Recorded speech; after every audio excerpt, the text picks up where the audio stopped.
En Afrique du Sud, au début du XXe siècle, une jeune pensionnaire d'orphelinat bouleversa le monde religieux par son comportement inexplicable.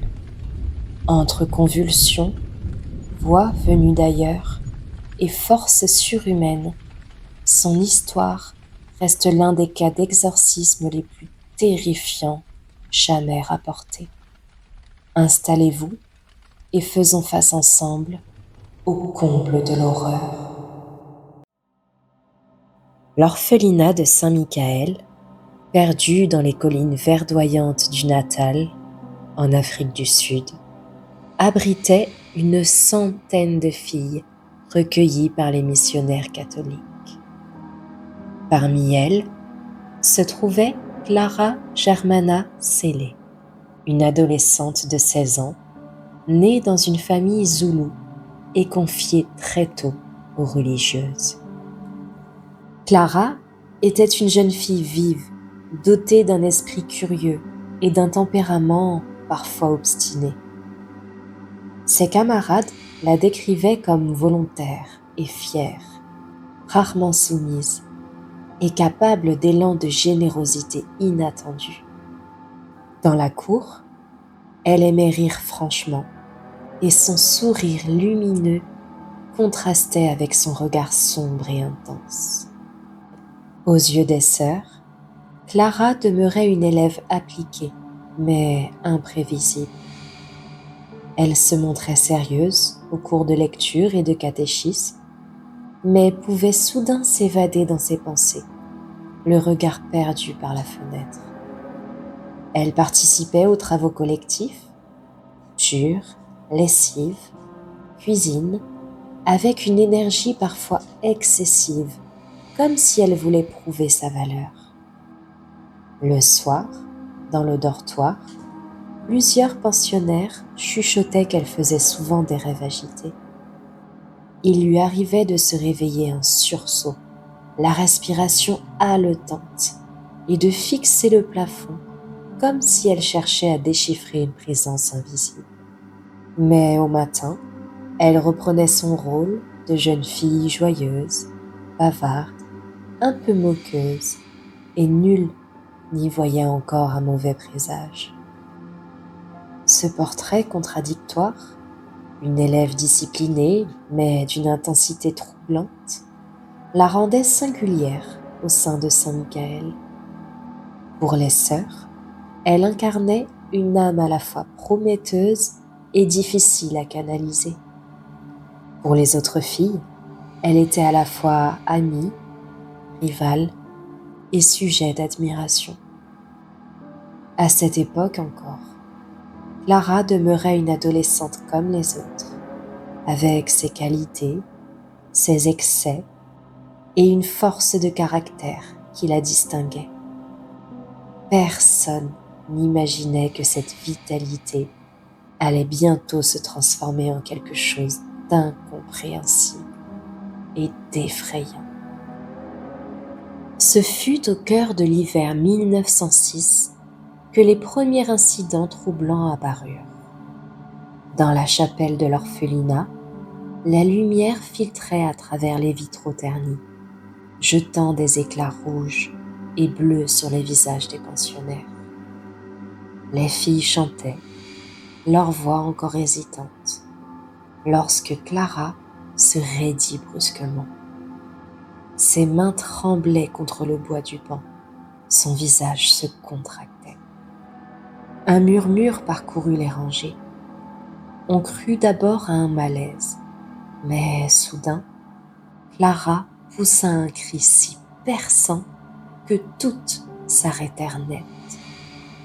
Dans un mouvement violent, elle arracha le col de sa robe et se mit à se débattre comme si une force invisible la tenait prisonnière.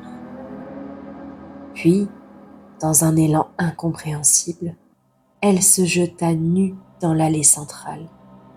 Ses pas claquaient contre les dalles de pierre, résonnant comme des coups de fouet. Les sœurs se précipitèrent pour la retenir et la couvrir d'une couverture. Mais Clara leur échappa. glissant entre leurs bras avec une agilité qui n'avait rien du monde. Son rire éclata alors, guttural, trop grave pour sortir de la gorge d'une adolescente. Et dans ce rire, elle prononça des mots que personne ne comprit. Une langue étrangère, sifflante, comme chuchotée à travers un gouffre. Puis, aussi soudainement que la crise avait commencé, elle s'effondra au sol, haletante. Ses yeux, un instant fixes et glacés, retrouvèrent leur éclat ordinaire. Lorsque sœur Mathilda posa la couverture sur ses épaules, Clara pleurait à chaudes larmes. Elle disait ne se souvenir de rien, seulement d'un froid qui l'avait saisie et d'une ombre qui l'avait oppressée. Les jours suivants, d'autres manifestations se produisirent. À table, en plein silence, Clara éclata de rire sans raison. Un rire si dur qu'il glaçait l'assemblée. Quand la sœur supérieure tenta de la rappeler à l'ordre, l'adolescente répéta mot pour mot, dans une voix moqueuse et basse, une confession privée que la religieuse avait faite la veille aux prières. Personne n'expliqua comment elle avait pu l'entendre. Après chaque épisode, Clara semblait revenir à elle. Fatiguée, mais très tirée, elle demandait pardon. Parfois, elle tombait à genoux et priait avec une ferveur désespérée, suppliant le Christ de la délivrer de ce qu'elle appelait ses ténèbres. Mais le répit ne durait jamais longtemps. Un après-midi, lors d'une procession funéraire qui traversait la cour, Clara s'approcha de la grille de fer. Elle s'y agrippa, et de sa gorge s'éleva un chant lugubre, une litanie qui couvrit les prières des sœurs et se répandit jusqu'au village. Ses camarades la regardaient, pétrifiés, tandis qu'elle fixait le cercueil en passant. Ses yeux brillaient d'une lueur étrange, presque de défi. Puis, brusquement, la voix se brisa. Clara retomba à genoux, secouée de sanglots. On la ramena au dortoir, épuisée, les lèvres encore tremblantes. Le soir, elle ne parla plus à personne. Les autres enfants racontèrent qu'elle fixait le plafond, les yeux grands ouverts, comme si elle écoutait des voix que nul autre n'entendait. Dès lors, la peur s'installa à Saint-Michael. Chaque couloir bruissait de rumeurs. On disait que Clara n'était plus la même, qu'elle portait dans son regard une ombre qu'aucune prière ne dissipait. Les semaines suivantes plongèrent le couvent dans une atmosphère d'épouvante.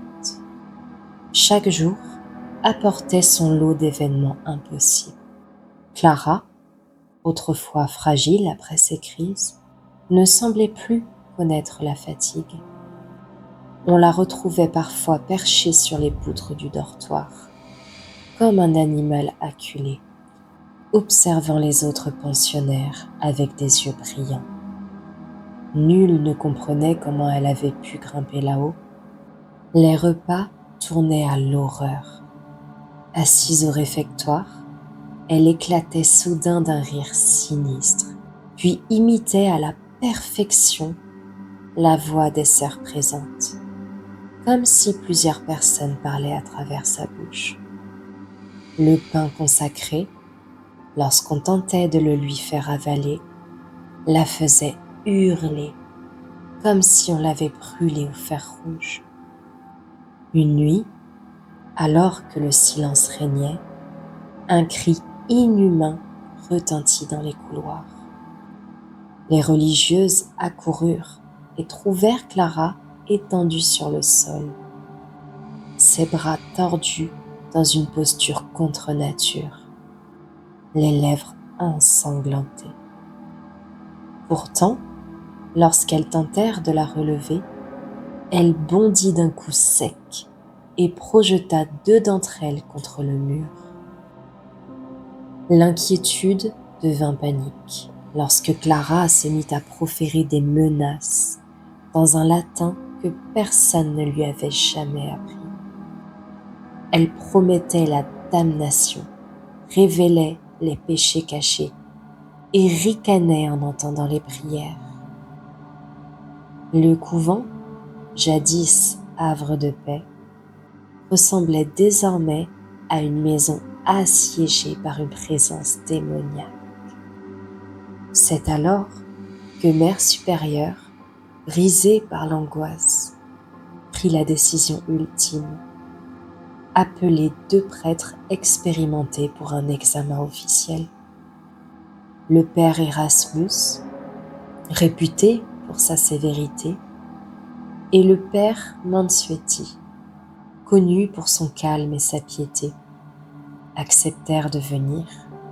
Le 11 septembre 1906, à l'aube, la brume s'accrochait encore aux collines quand les 2 prêtres franchirent la grille de Saint-Michael.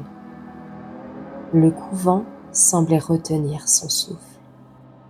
À mesure qu'ils avançaient, les pas sur les dalles renvoyaient un écho sourd, comme si les murs eux-mêmes hésitaient à les laisser entrer. Au bout du couloir, derrière une porte verrouillée, Clara hurlait par vagues, des insultes mêlées de mots en latin, d'une voix d'homme cassé au papier de verre. Les prêtres se regardèrent gravement. Il ne s'agissait plus de simples rumeurs. Tout indiquait que le moment était venu d'affronter ce qui habitait la jeune fille. La chapelle avait été préparée durant la nuit. Sur l'autel, un crucifix de bois noir, un calice, une fiole d'eau bénite, un reliquaire contenant un fragment d'os d'un saint missionnaire. 4 chandeliers formaient un carré autour d'un pupitre où reposait le rituel. Sur le sol, les sœurs avaient installé un fauteuil solide, celui où l'on attachait d'ordinaire les malades lors des soins. 2 courroies de cuir pendaient, prêtes à serrer les poignets. Les cierges allumés projetaient sur la pierre des ombres hautes et tremblantes. On amena Clara. Elle lutta si violemment que les courroies gémirent avant même d'être serrées. Sa robe, rafistolée pour la circonstance, glissa d'une épaule. Une sœur la remit en place d'un geste rapide, sans cesser de prier. Quand les attaches se verrouillèrent, Clara se calma soudain, la tête renversée, la bouche ouverte comme un bout de souffle. Elle tourna lentement les yeux vers le père Erasmus. Un rictus se dessina, trop large, trop froid.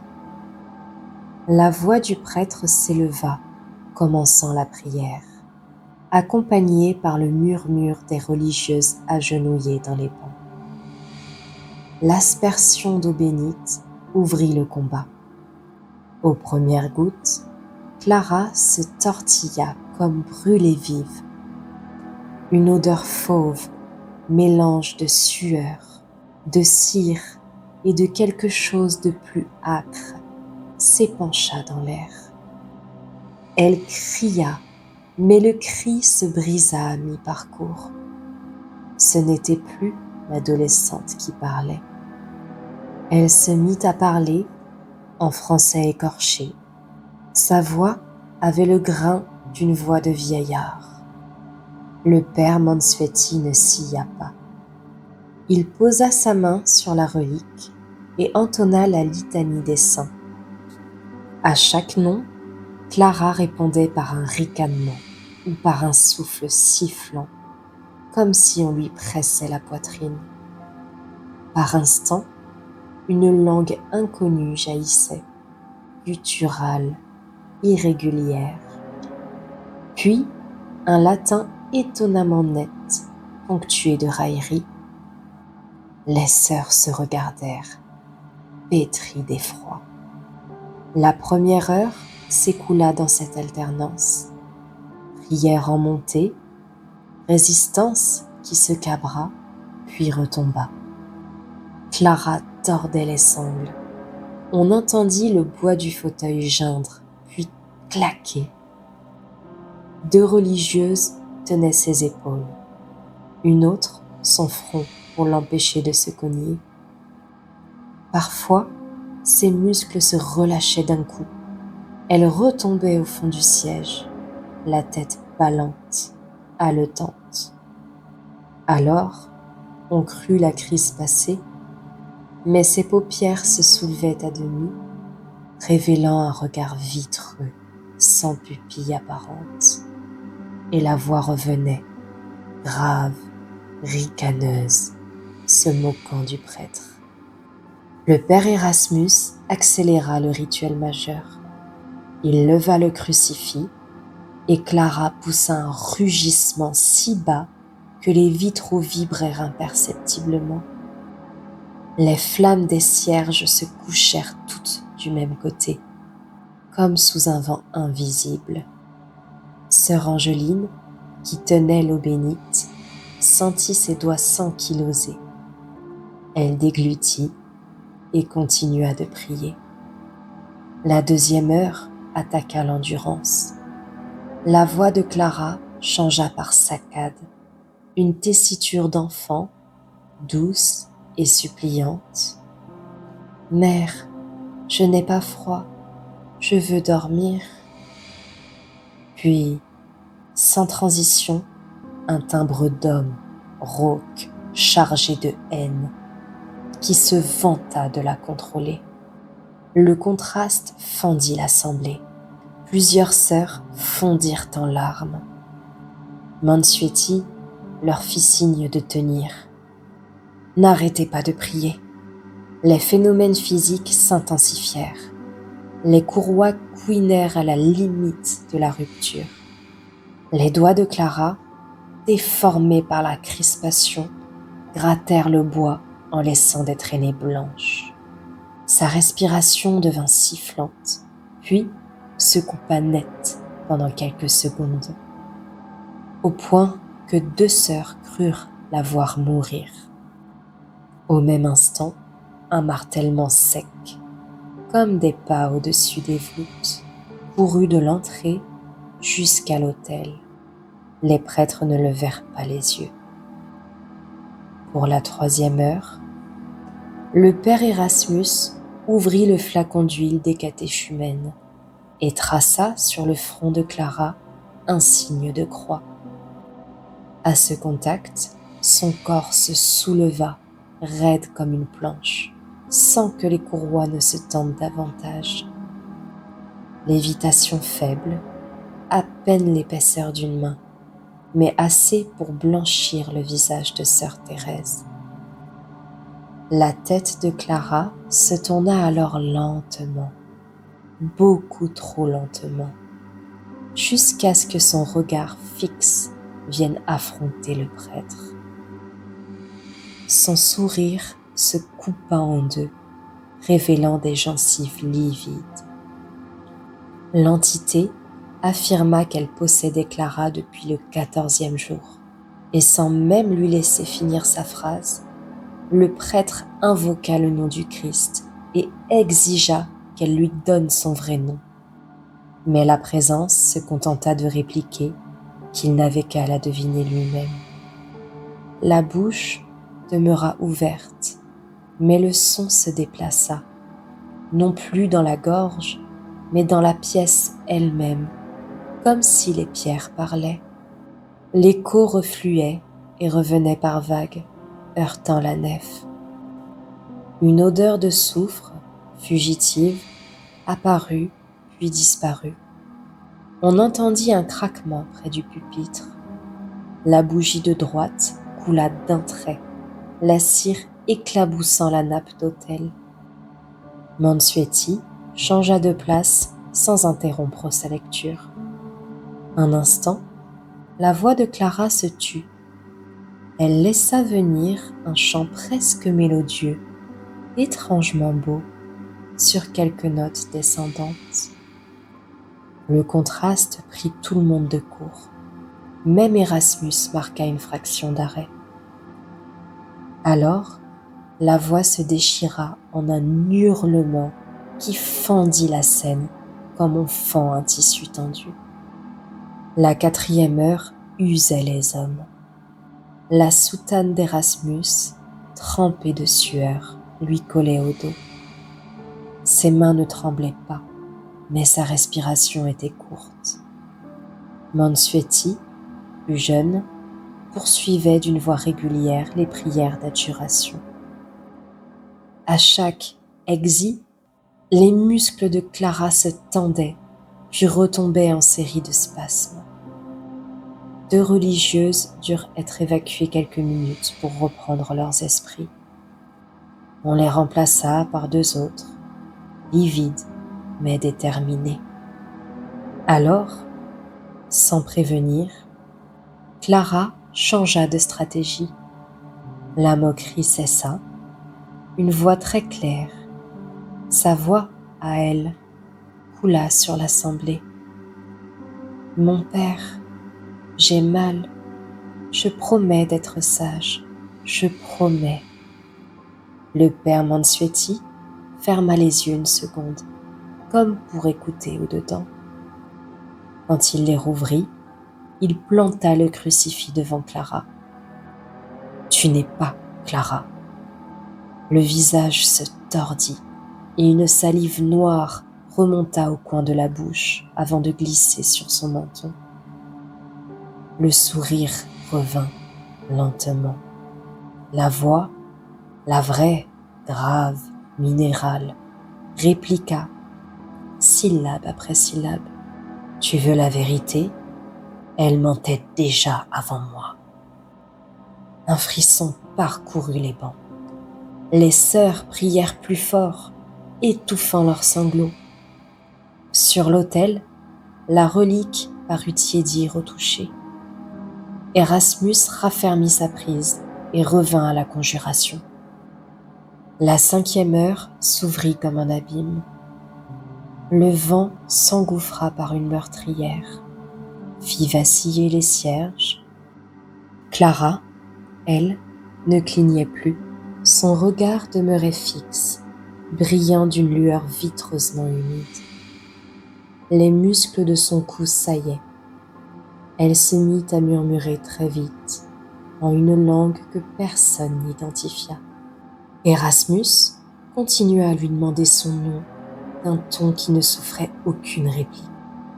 Clara ouvrit la bouche, 2 voix sortirent en même temps, l'une basse, l'autre aiguë, comme si 2 bouches invisibles parlaient à travers la sienne. Les mots se superposèrent, se brouillèrent, puis refluèrent en un rire sourd.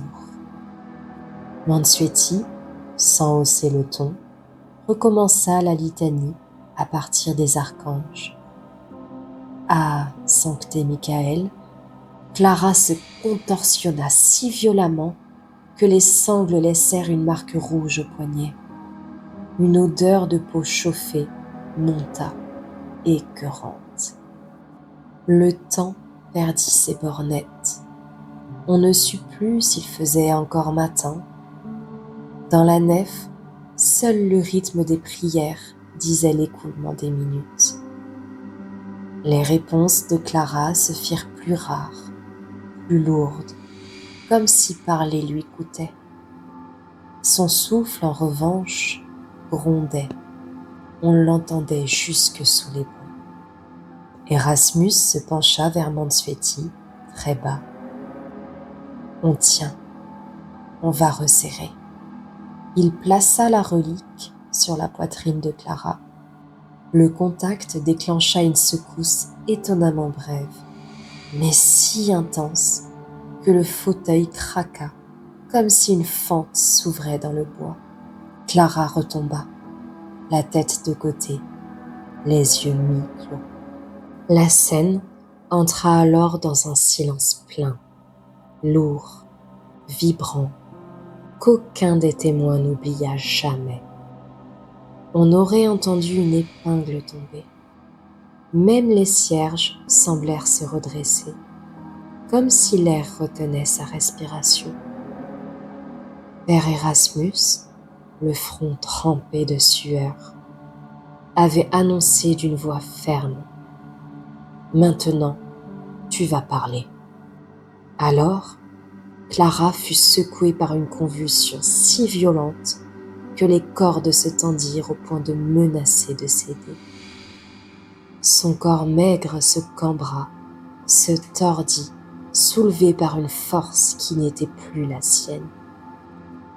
Ses cris éclatèrent, résonnant comme 1000 voix enchevêtrées. Les vitraux frémirent dans leur cadre. Une odeur de chair brûlée se répandit soudain, âcre, insoutenable, faisant tousser les religieuses agenouillées. Les prêtres, eux, continuaient sans relâche. Leurs prières se firent plus pressantes, scandées comme un marteau contre une muraille invisible. Clara se mit à proférer des injures dans des langues que personne ne connaissait. Un torrent de mots qui jaillissait sans fin, ouvrant un instant les voies des exorcistes. Puis, brusquement, elle se figea, les yeux révulsés, la bouche ouverte sur un silence de mort. Un vent froid traversa la chapelle, alors que toutes les portes étaient closes. Les cierges vacillèrent à l'unisson. Certains s'éteignirent d'un souffle invisible. Plusieurs sœurs crurent voir, derrière la silhouette contorsionnée de Clara, des ombres se mouvoir contre les murs, comme si elles guettaient l'instant de leur libération. Le père Mansueti, le visage pâle, tremblait, mais ne cessait pas de réciter. Sa voix se brisa plusieurs fois, mais il reprit toujours, porté par une détermination presque surhumaine.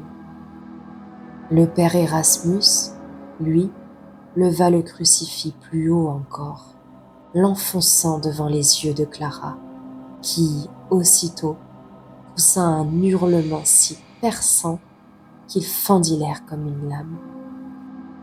Du sang jaillit de ses lèvres, éclaboussant l'autel et les vêtements des prêtres. Puis, ce fut l'apogée. Clara bondit en arrière, soulevant le banc sur lequel elle était attachée. Ses liens craquèrent, les religieuses crièrent, mais dans un dernier effort, Erasmus posa sa main sur son front glacé et prononça les paroles qui scellèrent le rituel. À cet instant, un craquement sec résonna dans la chapelle. Nul ne sut s'il venait de l'édifice ou du corps de la possédée. Et tout s'effondra. Clara s'affaissa d'un coup, comme une poupée de chiffon vidée de sa substance. Son souffle saccadé devint un gémissement, puis un sanglot. Les ombres disparurent, les cierges cessèrent de trembler. L'air retrouva son poids normal. Il ne resta que le silence, brisé seulement par les pleurs de la jeune fille. Les prêtres, épuisés, tombèrent presque à genoux.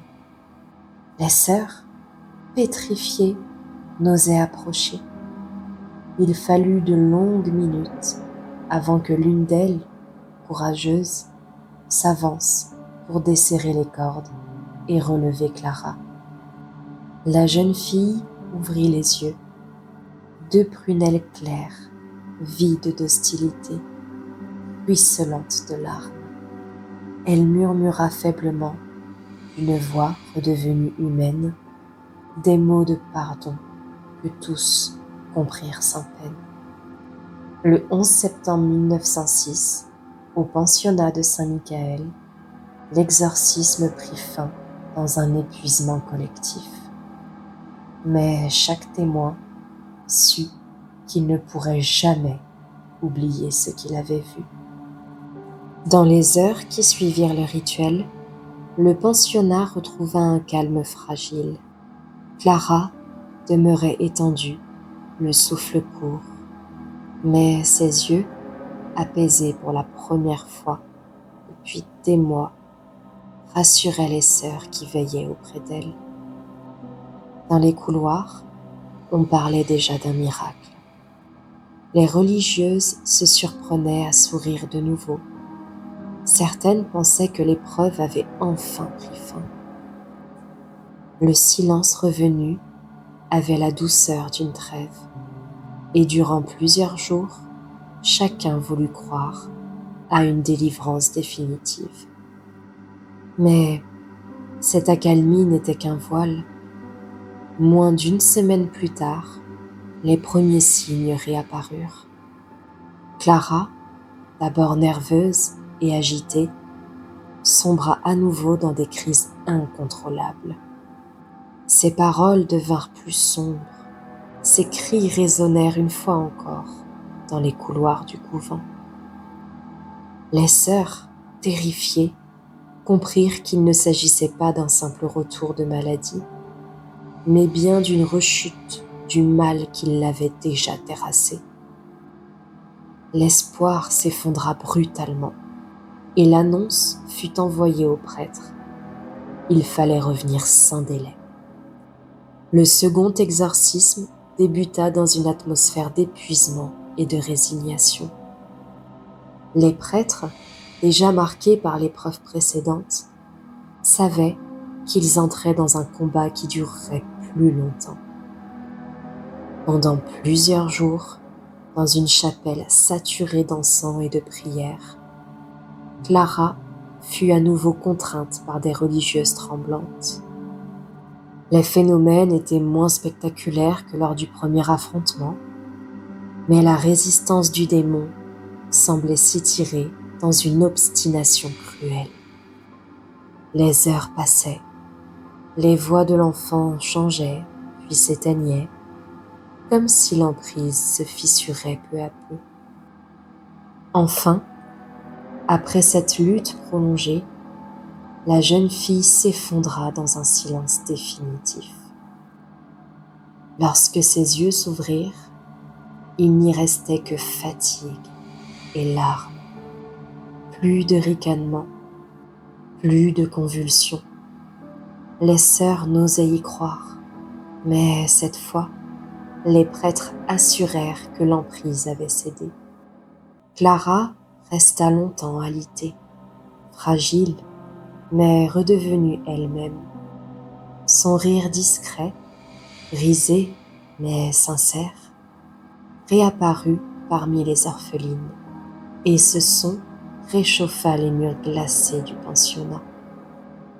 On chuchota bientôt que le démon avait quitté pour de bon la jeune fille.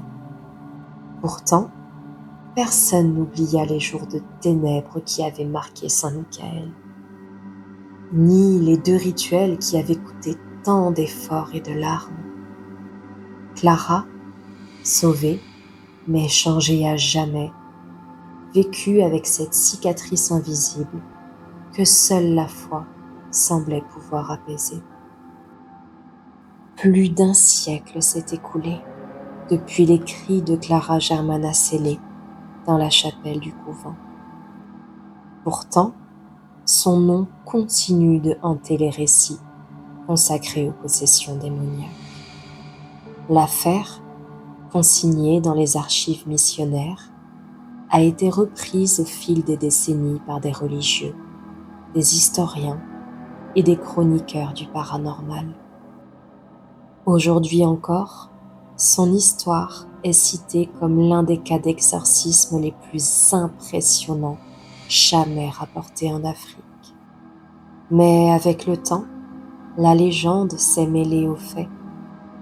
Certains racontent que Clara n'aurait pas seulement été victime d'une emprise, mais qu'elle aurait consciemment conclu un pacte avec le diable dans sa jeunesse.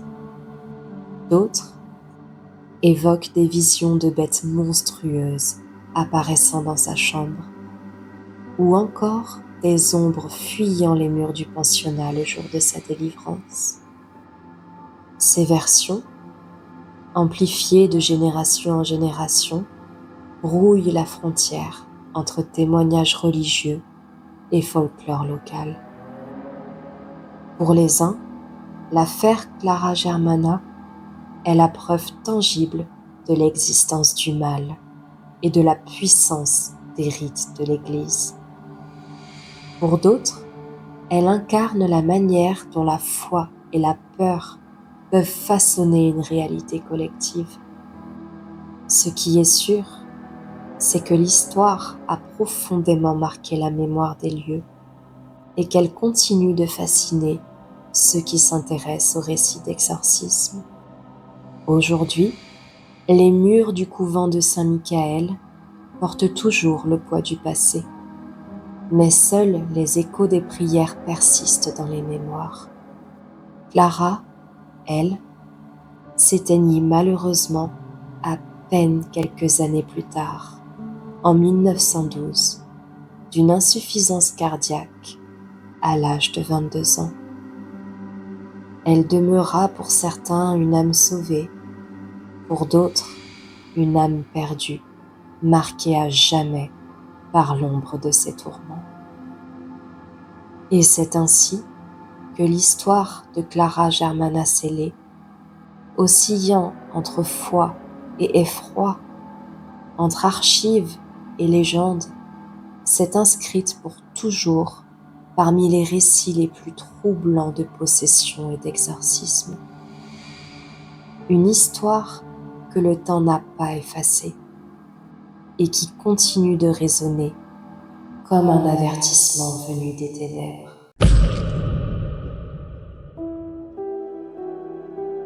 Merci d'avoir suivi ce récit glaçant. Si vous avez aimé cette histoire, pensez à vous abonner à la chaîne et à activer la cloche pour ne manquer aucune de mes vidéos. Laissez un commentaire pour me dire ce que vous en pensez et partagez cette vidéo. À très bientôt pour une nouvelle plongée dans l'inexplicable.